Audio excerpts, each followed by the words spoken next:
First, let's drag and drop these abstract models from Substance Stager assets. I'm only using the spherical shape in this scene. I wanted to use the blue from the wing of the drone, so I use a sampler tool to pick that color.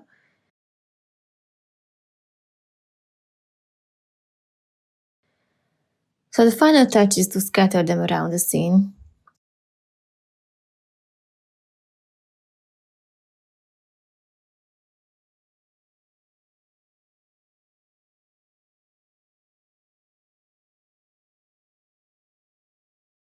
After this comes the water splash, which is a model from Substance Stager assets as well. Just place it under the hook so it looks like a water is splashing. I select the water material for it from the starter assets. I use the viewport camera very often when I have to look at details a bit closer.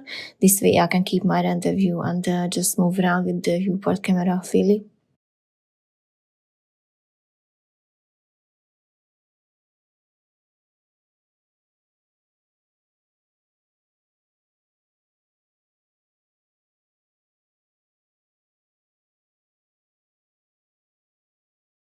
When I work with some Adobe stock models, I just drag and drop them into the scene and scale and place them. I wanted to change the color of the tree to some pinkish color. To be able to do that, I open the material panel and just select a color for the model. Or you can just open the base color texture and send it to Photoshop with the pencil icon.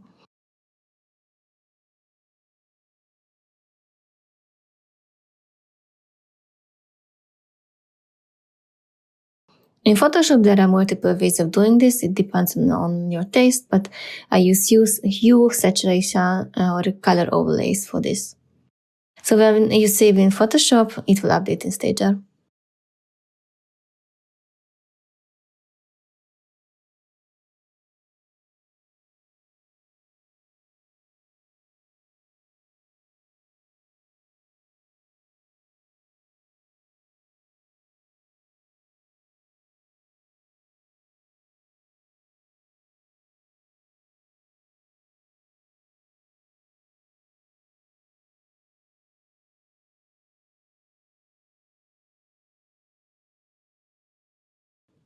I use the same color changing method on the astronaut.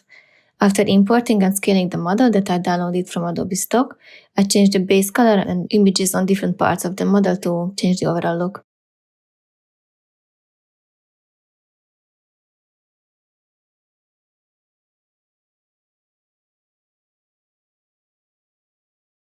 After the astronaut turned pink, I put them to their final place using the viewport camera.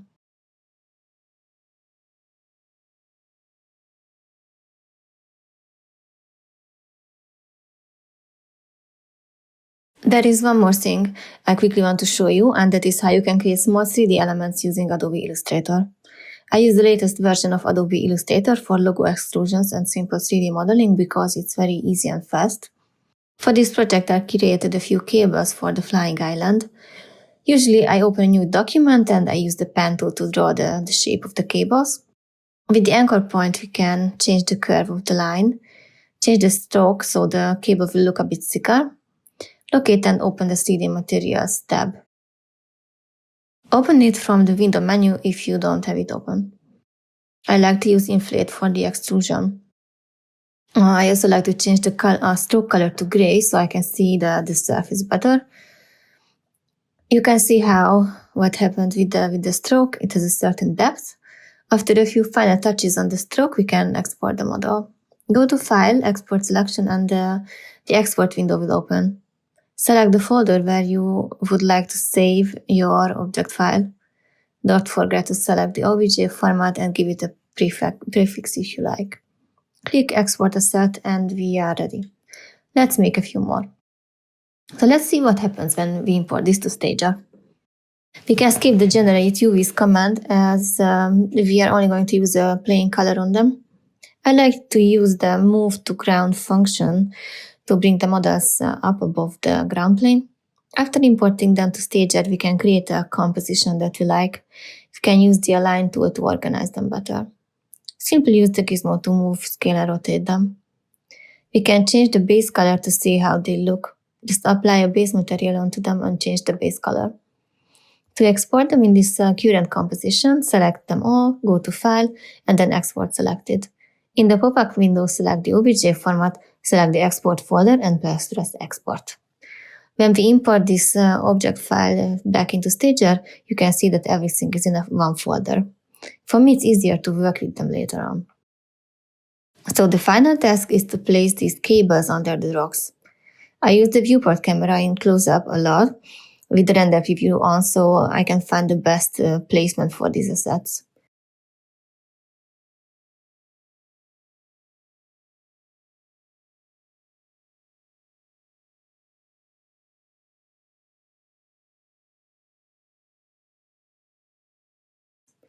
Now that our composition is ready, it's time for rendering. We can select from multiple presets when it comes to render quality. Usually I'm happy with the high setting, but it depends on the project, what you're rendering. Usually I don't change the render settings here except the quality. On the right you can find the export settings. Select the camera resolution, export format, and the right folder, and click render. With my video card, which is an NVIDIA 3090, it took 3 minutes and 15 seconds to render this HD scene. When you click on these 3 dots, you can open the PSD file in Photoshop for further editing. I use this a lot. Stage renders come with a bunch of extra layers that you can use for different purposes and are super useful for masking.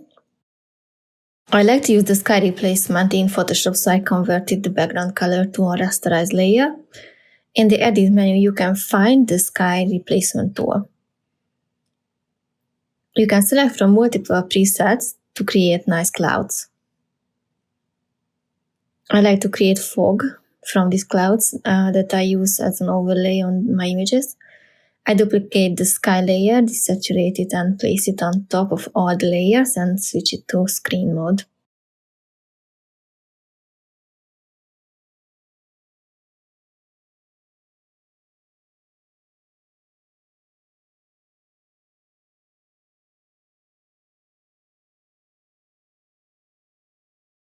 You can use gradient masks to soften the effect. Repeat this a few times if you want to create more depth. As a last step, I blur the clouds a little so they match the lens blur of the image. As a final touch, we can try to play around with color lookups. I really love to use this because they give a totally different look and feel to an artwork. I have an insane amount of color lookups, and my favorites are the ones from Grayscale Gorilla. And now the artwork is ready. I know this process was quite long, but I hope you enjoyed this tutorial and you could learn something new. Thank you for watching.